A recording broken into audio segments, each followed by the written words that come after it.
are monitoring those fires. It just seems, I mean, it seems like overnight almost they popped up. I know they've been so explosive. Explosive growth today. We've been looking at winds that are only a fraction as strong as they're going to be this weekend. Sunday is a day where you see this map just light up. There's a clock in the upper right, and it shows the different red flag warnings we have today, tomorrow, and Sunday, which is going to be the windiest day. Up to the north, near the campfire, winds here will gust at 30 miles per hour at times on Sunday, mainly during the day.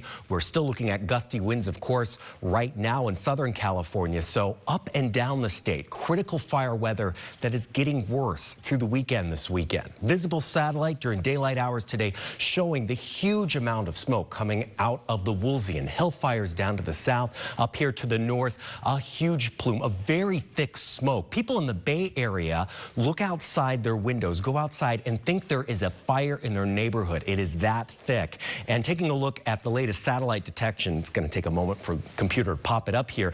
A lot of data, but you will notice that in the last 6 hours, which is indicated by these red readings here, past 6 to 12 hours is yellow, and then the past 24 hours is the orange. They have actually jumped past the last published fire line here. So the last published fire boundary is actually closer than where the fire has been moving right now. So through the day, you have seen that it crossed over here into Park Hill. We're looking at explosive growth on the north of this through the night last night and early this morning.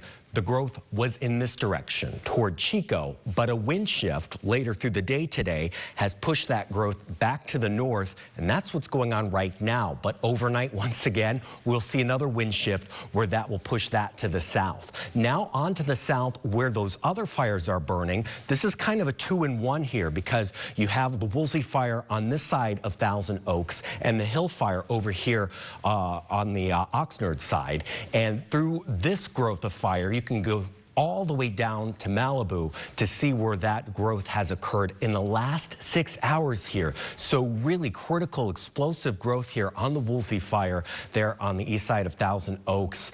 It is looking very critical throughout the state. So those red flag warnings meaning a lot through the weekend this weekend. Air quality right now influenced basically because of the flow that we've been looking at from the northeast. That puts the heaviest smoke away from the Park Fire along California's northern coast through the Bay Area and leaving us here in some moderate air quality. But a closer look here just shows a dark map that I have not seen in quite a long time. Closer to home, we will see more and more of that smoke filter in. There's more and more of it produced every minute, and that will be part of our weather through the next few days. Outside right now here in Fresno, we have clear skies and 64 degrees, and today's high was 73. Compare that to the average of 68. You can see we're still on the warm side even at this hour at 64 degrees, and we are staying dry through the next several days. In fact, your entire extended forecast remains dry here.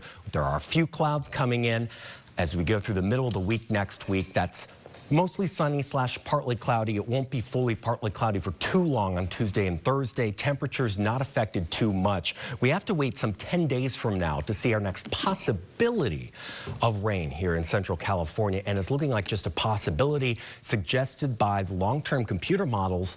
But they were saying the same thing last week. They were saying the same thing the week before. Just waiting on that first heavy storm system to drop in. That usually gets a kick to those computer models because they don't really know where to put things until they've seen some in the cycle develop. Okay. So we are awaiting that with fingers crossed. Starting point. Yeah. Yes. Okay, Justin, thank you so much for keeping an eye on that for us. Well, hey, Saturday Night Live welcomes another first-time host this week as actor Liev Schreiber takes the stage, but it's not the star's first appearance on the show. NBC's